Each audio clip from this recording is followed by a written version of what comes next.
The Standard Deviations podcast is a weekly production that looks at money, mind, and meaning, all through a psychological lens. Each week, psychologist and New York Times bestselling author Dr. Daniel Crosby interviews a fascinating new guest, experts in everything from finance to literature to wellness. When was the last time you splurged on something when you knew it probably conflicted with one of your financial goals, like paying down debt or saving for future fun in retirement? Well, if you do this, you're not alone. It's because of present bias, or to use the psychobabble term, hyperbolic discounting. As humans, we have a tendency to let the immediate rewards of the here and now win out over a desired future reality. To learn more, check out the Cash Dash Dash, a planning tool brought to you by the Guardian Network to see just how much your short-term spends might be impacting your longer-term financial goals. Play today by visiting www.livingconfidently.com/play. Hello and welcome to Standard Deviations. I'm your host, Dr. Daniel Crosby, and today I am joined by just our second ever international guest, Maxine Gray, who is responsible for the strategic development of the wealth and investment business at Investec in South Africa.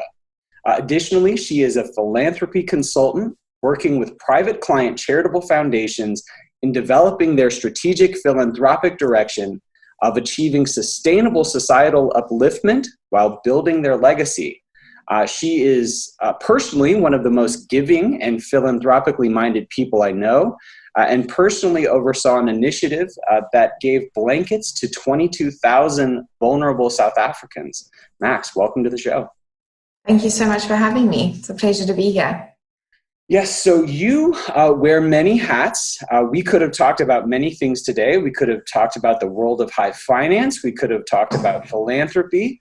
But we are here today actually to talk about your role as a UN Youth Ambassador around the Sustainable Development Goals. So we're going to be talking about socially responsible investing today. So tell us, to start off, Max, set the table for us. What are the Sustainable Development Goals and why should the listeners care about them?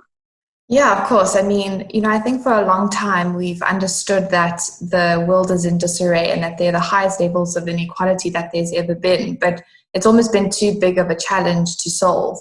And what the Sustainable Development Goals do is they provide a transformational agenda with 169 targets that support the 17 global goals that serve as a global footprint to achieving a better and more sustainable future for the people and our planet by 2030. So they tackle social, economic, and environmental challenges, and really it's about ensuring that we build a collective future and leave no one behind. And I think, why should we care about this? Well, if we want a world that we want to live in and we want our children to live in and thrive in, we need to start caring about building that world. It's not going to build itself. But there are many personal, professional, business, societal, governmental reasons that we can delve into, I'm sure, a little as we talk. Now, these were unanimously approved by the member nations of the UN. Is that correct? Yes, that happened the 25th of September in 2015. And how were they arrived at? Just in collaboration between the member nations, got together and sat down and said, what does a better, brighter future for the world look like? How were they constructed? So, it was obviously a consultative process, but, before the SDGs came about, there were the Millennial Development Goals. And those were essentially, not necessarily as completely comprehensive as what these 17 SDGs are. So it was, a consultative process between all of the member states to enhance and evolve those Millennial Development Goals into this global framework that each government, society, and business can adopt. It's pretty incredible that there was such collective buy-in. I know with other sort of green initiatives or other initiatives, it's been very hard to reach consensus. So I think it's a very powerful thing that they had that kind of universal buy-in. So this is, of course, a show where we primarily talk about investing, we talk about business, and certainly where the world of psychology intersects with investing in business. how are these sustainable development goals relevant to the worlds of investing in business? So they can be applied in two ways, I suppose, with embedding them within an actual business's strategy, as far as, if you want to build a successful, sustainable business that is going to be around for the foreseeable future. There's been, I suppose, a global shift in understanding. You can't only focus on profit, but you need to focus on your people, profit, and the planet, and really understand that, they need to become integral in terms of your business strategy, the way you process, the way you allocate capital, and the way you make decisions, being conscious of the impact of them. On the actual investing side, the investment case of the SDGs is really the principles for responsible investing. So the PRI is an organization or a body that one as a investment business can subscribe to or sign up to and be a signatory of, which is really a commitment. It's a public commitment towards prioritizing sustainability as a company. And therefore, anyone that really is a signatory of the PRI shows and will actively work towards embedding sustainability into the core of who they are. Now, there are certainly, it's immediately apparent to me, these sort of personal reasons why this is important. It's immediately important to me, from just like a goodwill perspective, while these things are important. But do you think there are more concrete, tangible business reasons why business people and investors should take these SDGs seriously? Is there like a business case or a financial case to be made for caring about people and the planet? Yeah, absolutely. I think if you go back to the global financial crisis, you start understanding that, this is where sustainability on, policymakers' agenda came into the fore. And principles like ethical or responsible investing at that point was a niche or specialization. And really a responsibility that asset managers have, as stewards of public money, to do the right thing with that money. And for business itself, there are opportunities in terms of unlocking $12 trillion a year worth of opportunities based in the industries that serve around the Sustainable Development Goals, as well as 50% of which lie in the developing market, as well as countless jobs that can be created as a result. So I do feel that it is the responsible thing to do to understand that, when we talk about sustainability, it's not only about the planet. It's an all-encompassing theme that includes profit. And it is not an aside to that. And how do you achieve sustainability? Well, you need some sort of blueprint. You need some sort of framework to work towards. And if you align your activities as a company based on the SDGs, understanding that it is the global blueprint, you're essentially having a cohesive workforce or business environment that is actively working towards the same picture. And that's essentially saying, are you going to be part of the solution? Because if you're not, you may cease to exist. So it really is fundamental to not only the profitability of the company and uplifting society, but in ensuring that, particularly from an investment point of view, that if you are the custodian or the steward of public money, that you are acting in the interests of all shareholders, all stakeholders, not only your shareholders. So there's certainly a camp of people, at least here in the U.S., where I've had these conversations, where there's a camp of people that would say, the thing to do is to maximize shareholder value. Like a corporation exists for one reason and one reason only. It's to maximize shareholder value. And then if you're philanthropically minded, take your wealth, take the wealth that was created in this very single-minded, shareholder-driven approach and give it to good causes. I think there's a lot of people that think that way. But you make a distinction. When you were just speaking, you were making a distinction between sort of stakeholder capitalism and shareholder capitalism. This is something you and I have discussed before, and I don't think it's well understood. At least I'll speak for myself. I didn't understand it well. Can you make the case for stakeholder capitalism versus simple shareholder capitalism, and how might those things coexist? Absolutely. So, in South Africa, the fiduciary responsibility and the role of the corporates has been to the company and not to shareholders. Whereas I think in the US, that fiduciary responsibility of the directors of a company is with its shareholders. And shareholders, typically speaking, seek profit. Whereas if it's towards the company, then it can be based on the company's values and the company's goals. I think, fortunately, working within Investec and having the understanding that we have always understood that we live within society and not off society. And that has really been the foundation of us always incorporating all stakeholders, understanding that the prosperity of your business is largely rooted in how prosperous your environment is. And so it's not only about how well you can do, not being the best company in the world, but also being the best for the world, because the more the context in which you operate thrives, surely the more growth you can have and the more success that you can have as a business. So it's something that I think is more naturally or more organically embedded into the way that we operate as a company, and therefore is a lot more familiar. But it was raised as at the 2020 World Economic Forum for the stakeholders for a cohesive and sustainable world. That was essentially on the agenda. And for the first time, perhaps understanding that from a risk perspective, climate and environmental risks are now moving into the top 5 risks for businesses. And it's now all of a sudden becoming crucial that it's not only about giving a hand out when you can, but it's really understanding that if we don't give a hand up and fundamentally change and uplift our societies, that we may not have a business at all, because if we don't have the environment and the welfare of the people, what's the point of making all this money or trying to aim for more profit? So I really like this sort of subtle reframing that says, look, there's more people who have something at stake here than the people who own your stock, right? It's actually, as we as a business need to do right by the citizenry broadly and all of the stakeholders, and not just the people who happen to own our stock. And indeed, I think the shareholder capitalism is sort of short-sighted and can neglect a lot of people who have skin in the game and a lot of potential customers.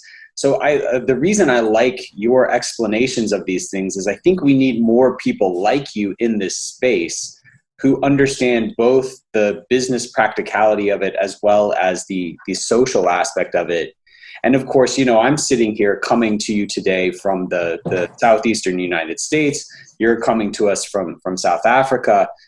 Both places have a fraught racial history, and both places have great examples of how business used its power for good and to bring about social change. So just quickly, one of my favorite stories about Atlanta, Atlanta's been home to a couple of Nobel Prize winners, notably Martin Luther King Jr., and when MLK won the Nobel Prize, the city of Atlanta sent out these invitations to sort of all the prominent folks in the area and said, hey, come, we're going to celebrate, our Atlanta's native son winning the Nobel Prize. And no one was coming, like sort of no one RSVP'd because of the racist attitudes of the day. People were not going to come celebrate Martin Luther King's honor. And the head of Coca-Cola, the CEO of Coca-Cola, sent a letter to the prominent businesses in the area and basically said, I know that the city of Atlanta needs Coke, but Coke doesn't need the city of Atlanta. So if you're going to act like this, we're going to pick up and move. And what do you know? Everyone showed up and embraced him warmly. So there's power in this, right? There's power in business being a good corporate citizen, not only to the people that own the stock, but to the community broadly. Absolutely. I mean, to that point, the private sector is around 75% of global GDP. And you ask yourself, how do you change the bigger picture if 75% of that picture is not in this? And really, if you had to ask me, why would we not achieve the Sustainable Development Goals or the deadline that exists for 2030? there are a few reasons. One of them would really be around, is business adopting this as integral to their strategy? Because this is not a nice to have. This is not an aside. This is something that if we do not all adopt and create a transformative society, surely we will never get there. And to that point, it's actually more a behavioral thing around understanding responsibility. Like, this is not a problem that exists, like climate change as one example, is not a problem that exists for someone to solve. This is we all live on this planet, and this is all our climate. And therefore the problem is all of ours to solve, and we have that collective responsibility. And so what I see happening a lot of the time is everyone wants the change, but no one wants to change. And so to me, it's about understanding, how do we get people to accept this change and to understand that they have an equal role to play. So does the government, yes. So does civil society, yes. But how do people accept that? So I'm actually going to be a little cheeky here and flip the script on you and say to you, as a behavioral finance, but more just a human behavior expert, how do you think we can overcome potentially some of our own biases to create this mindset shift and this behavior shift that we need in order to get there? Okay, that is a little cheeky, turning the tides on me on my own podcast, but I'll allow it. So I think when I think about this, I think there's a couple of things we need to do. So I tweeted the other day that my favorite invention of 2020 has been paper plates, because my family has been using paper plates, I think, more than we ever have in our lives, because we're just so tired. Like, we're just exhausted and we just want to hit the easy button. But of course, there's an environmental impact to that. So one of the things I think from a behavioral standpoint that we need to do is work towards greater salience. So salience is sort of this fancy psychologist term for making something more vivid or more real. Because in a moment where I'm tired and I've had a long day and my kids are fussy, the salience of my tiredness is more vivid, right, than the impact I'm having on the earth. Yeah. So yeah. I think we need to make this more vivid and help people understand in more sort of acute, powerful ways just what a failure to act looks like. So there's a great example. There's a great example from the world of retirement savings. We all know that if we're lucky, there's an 80-year-old Daniel out there, there's an 80-year-old Maxine out there, and we need to be saving and preparing for that, future self's retirement. But yet, as I sit here today at 40 years old, that 80-year-old me is not very vivid. It's not very real to me. So what these retirement researchers did is they actually progressed, using technology. They did age progressions of people's face, and they made, they showed you a picture of what 80-year-old Daniel would look like. And when you saw that picture, you go, oh my gosh, this is real, right? This is real. Mm-hmm. You got to start saving. And people who saw those age progressed faces saved more and saved more often. So we need to make this more vivid and more real, right? I think another thing is that we need to, you kind of already touched on this. In behavioral science, anytime you can leverage an existing human behavior that's already present, it's much more powerful than you trying to sort of thwart a human behavior. So we know that humans are greedy. And so if we can make the case that there is an inextricable link between profit, people, and planet, right? If we can show that doing the right thing for the world is also doing the right thing for your pocketbook, I think people will line up, right? I mean, I think people will line up if they say, look, failing to account for ESG type metrics is actually a financial risk to me, and it's a threat to my wealth. I think people will be all over this. And then finally, I think what we need to do is we have to teach people and inform them and perhaps even scare them when that's appropriate. But we have to show them the path of breadcrumbs that gets them from that fear to the brighter day, right? And that's why I think these 17 SDGs are so powerful, because the research shows that fear only works when you show a way out.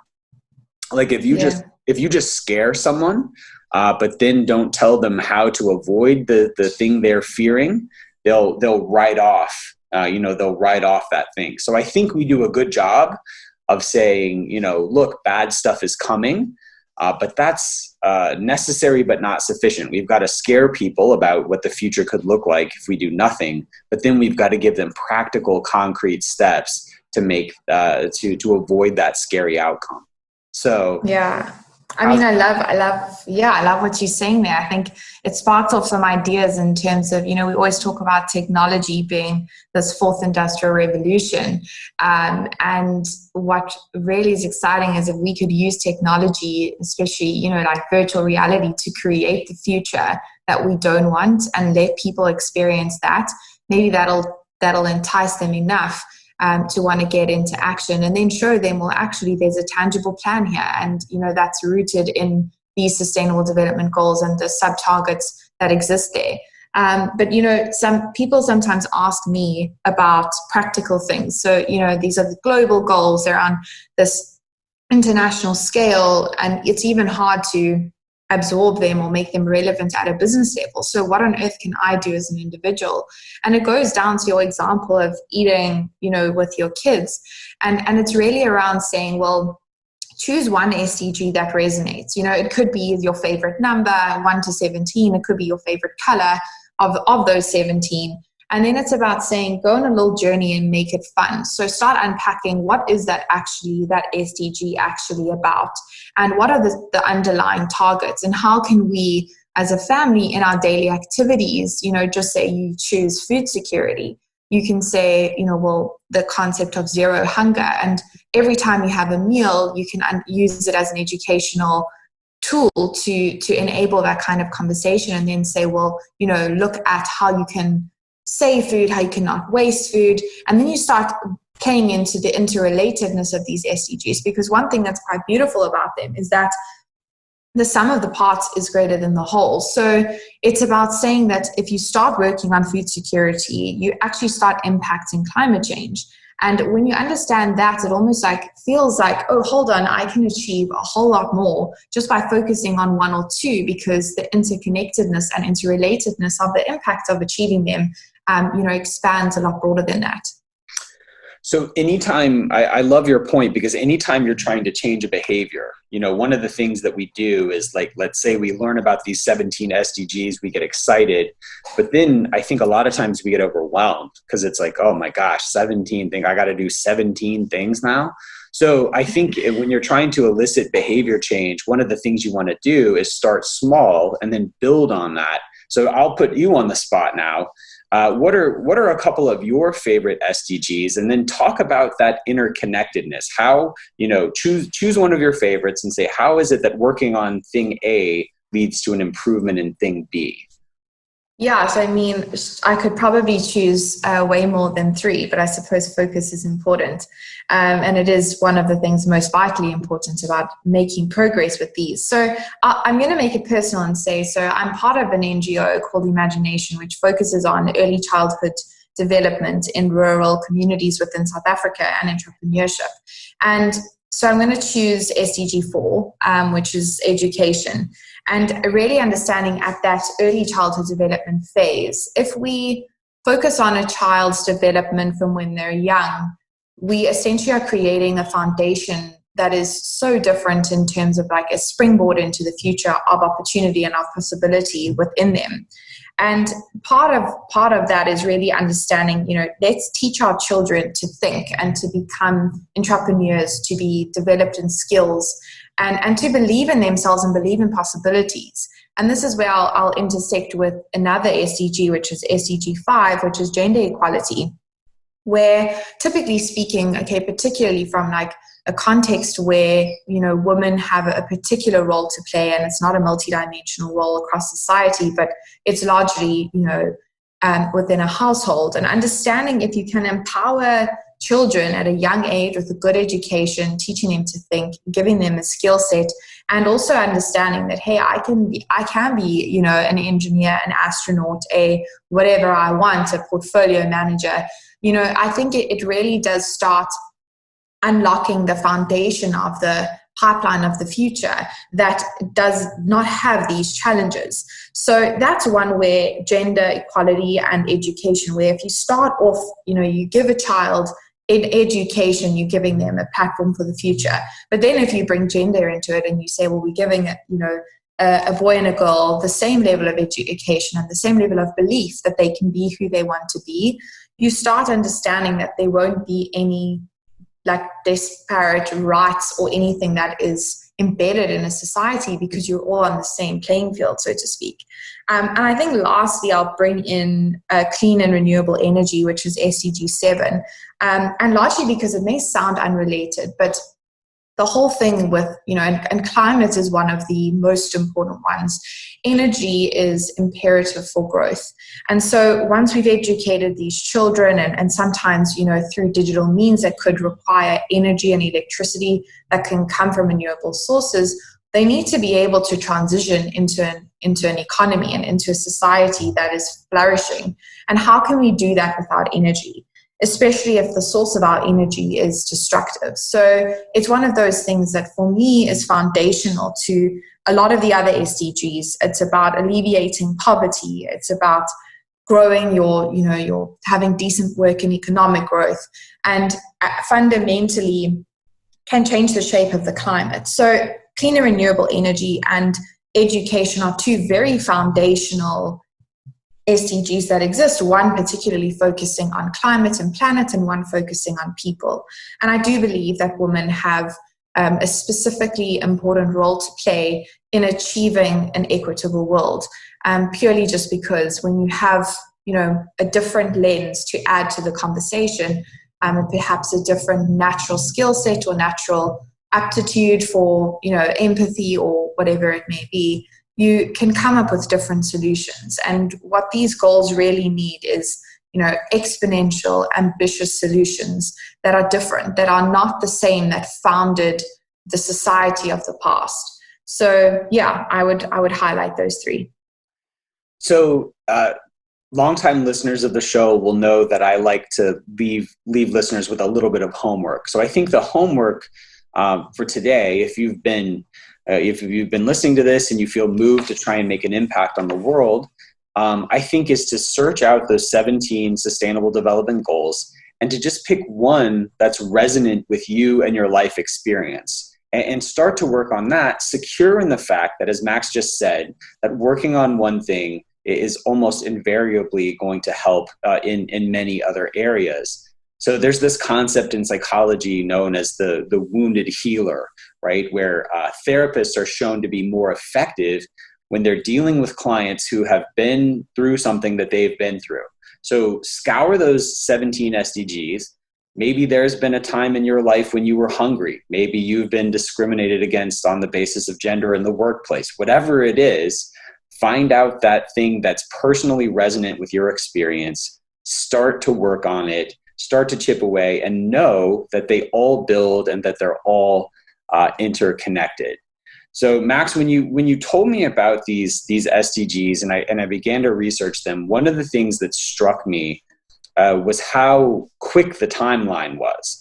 These were set forth in, I believe you said, the fall of 2015, fall in the Northern Hemisphere. So, the fall of 2015.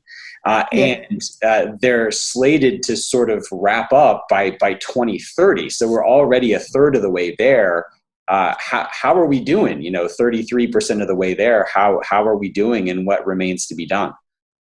Yeah. So, look, I think it's one of those things that has certainly been a bit of a bell curve, in that I think the understanding, the adoption, the level of work done around measuring and tracking impact, all of those things, how do we translate these into business? What does it mean at a local government level? That groundwork is essentially what takes the longest. And I think that is what has happened over the last 5 years. And I think there has been an acceptance and an acceleration of acceptance of understanding that we are not going to get there unless we really, ramp up. So, it's very hard to say, okay, well, where are we 25% of where we want to get to? Because a lot of the effort and a lot of the foundation work can lead to exponential growth as far as the impact or achieving that end goal is concerned. But a lot of these things are really not new. So a lot of stuff, it's almost just a new way of looking at them. It's a more global footprint that is agreed. They're not necessarily new, but I think what is new and has potentially been exacerbated by COVID in a positive way is the acceptance of these things being very real to affecting our daily lives. So I would say that we needed, much more business adoption of these things. We needed companies to start making radical moves like, not holding shares or voting for companies where there are no female directors on a board or anything that's really bold. And we have started seeing that coming out. And now it's almost like this domino effect where every day I just see a headline of something, rooted in either ESG principles, sustainability in general, gender diversity, whatever it may be.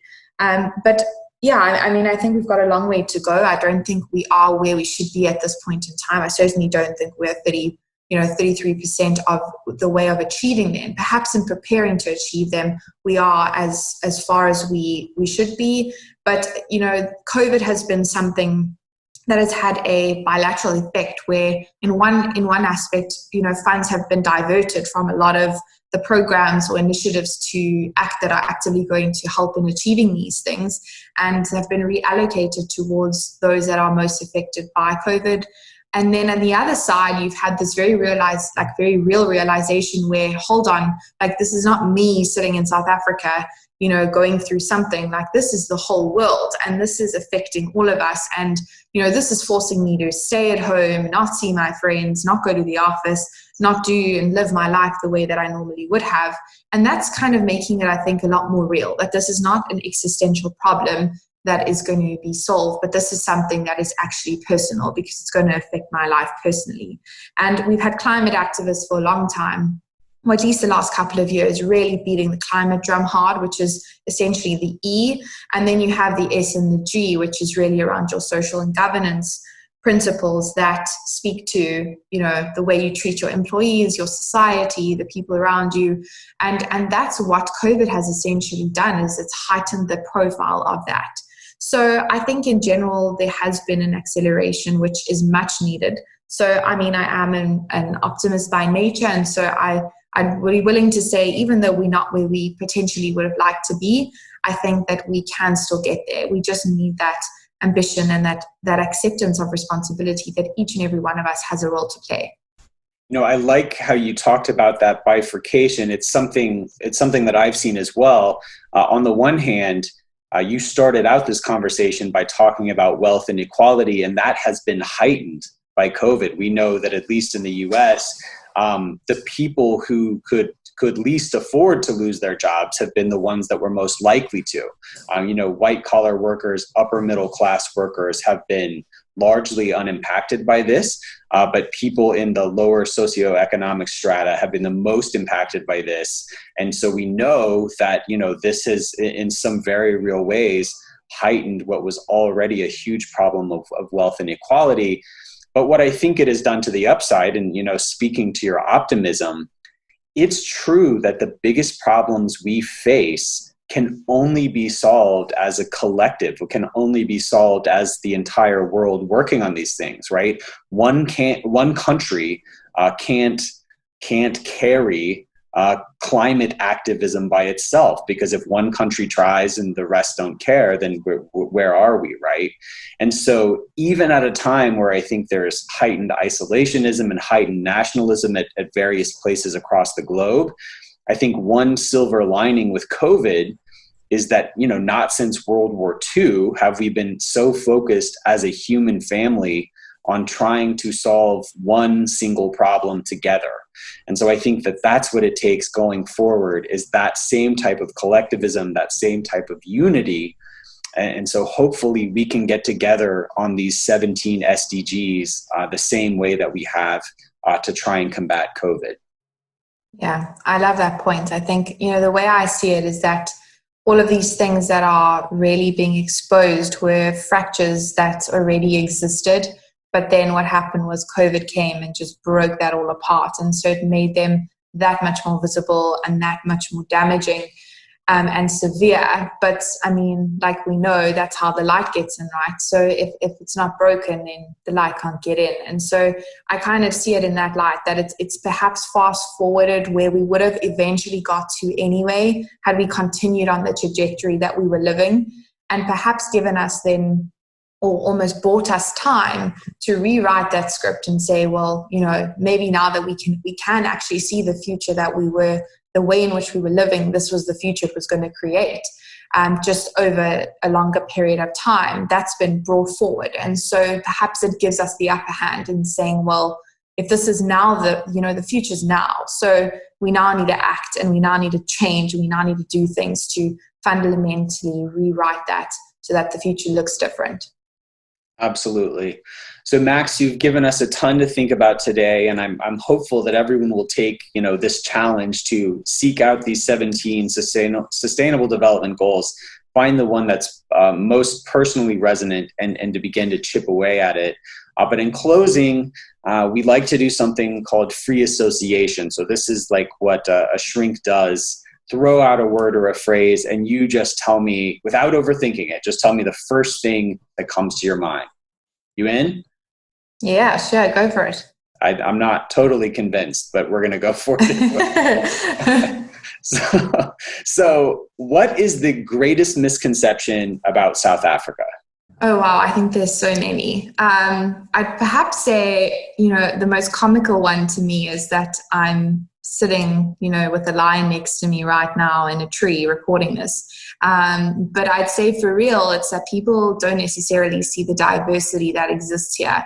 And that's diversity in terms of people, in terms of infrastructure, in terms of landscape, in terms of opportunity, in terms of spirit.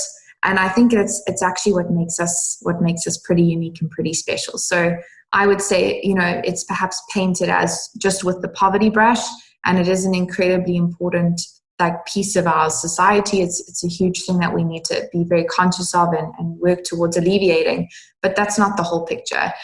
There's a lot more to it that I don't think people see or know exists. More than poverty and lions, there's a diversity of humanity and a diversity of spirit. Beautiful, beautifully said. What's the best thing? What's the best thing about South Africa? Okay, so because I could never say one thing, I'm going to say firstly the weather. It is basically the sun shining at all times, and I'm a sun child. So to me, if the sun shines, I'm happy, and so 90% of the time, or at least 95% of the time, that's the case. I'd say second is probably the people. And we have this word called Ubuntu, which means I am because you are. And it really is around a collective spirit of generosity, of openness, of friendliness. And, just there's something about a South African community that I don't think you can replicate anywhere in the world. Awesome. So last question. What is an experience you've had in South Africa that you couldn't have had anywhere else in the world? Wow, that's a tough one. Being with a lion, isn't it? Well, I don't know, right? So you could go in Africa, that's okay. Maybe that's also a misconception that South Africa and Africa are one thing. There's one thing called Africa, and actually no, there's many countries in Africa, all with their own beauty to share.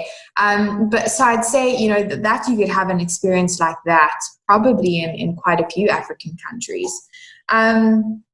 I think an experience that you could only have in South Africa, it's maybe just finding humor in chaos. We have this thing here called load shedding, which essentially, because we have power infrastructure issues, we have these scheduled blackouts that happen and have been happening for 7 years or more than that perhaps. And, people kind of get the candles ready and get the food done and do what they got to do, make it romantic, have a good time. And just, I think, really create humor and make something out of nothing. I think that's a it's a pretty unique South African quality.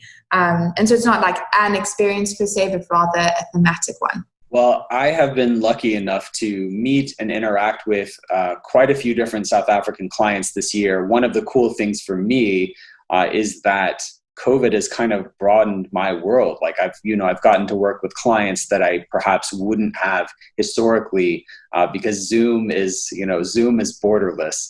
And so I can testify that every South African I've met has really embodied the sort of spirit that you talk about and has a great attitude and has really become adept at finding silver linings and finding humor and positivity in the midst of the chaos that is 2020. So Max, if people want to learn more about you, if they want to learn more about your work, where can they read your writing? Where can they follow your ideas online? So I think the best place for that would be via LinkedIn. So my profile is just Maxine Gray, and you'll identify me with a lot of how you introduced me in terms of my role at work and what I do. I also on there share anything that I have written. I share pieces from the United Nations Global Compact, which is essentially an arm of the United Nations focusing on business. A lot of stuff that comes out that is interesting and aligned to this theme of work. So yeah, I would say my LinkedIn profile would definitely be the best place. Okay. Maxine, thank you so much for being here. You were a wonderful guest.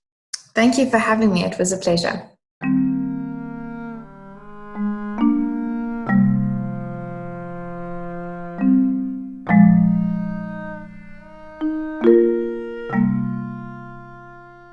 All opinions expressed by Dr. Daniel Crosby and podcast guests are solely their own opinions and do not reflect the opinion of or endorsement by the Guardian Life Insurance Company of America, Guardian, and its affiliates, subsidiaries, employees, and agents, including Park Avenue Securities and the Guardian Network. This podcast is for informational purposes only and should not be relied upon as a basis for legal, tax, and investment decisions. The opinions are based upon information participants consider reliable, and Dr. Crosby and Guardian are not responsible for the consequences of any decisions or actions taken because of the information provided. Guardian copyright is a registered trademark of the Guardian Life Insurance Company of America. All materials are subject to United States copyright laws. Copyright 2020 Guardian. 2020-109350, expiration 09/22.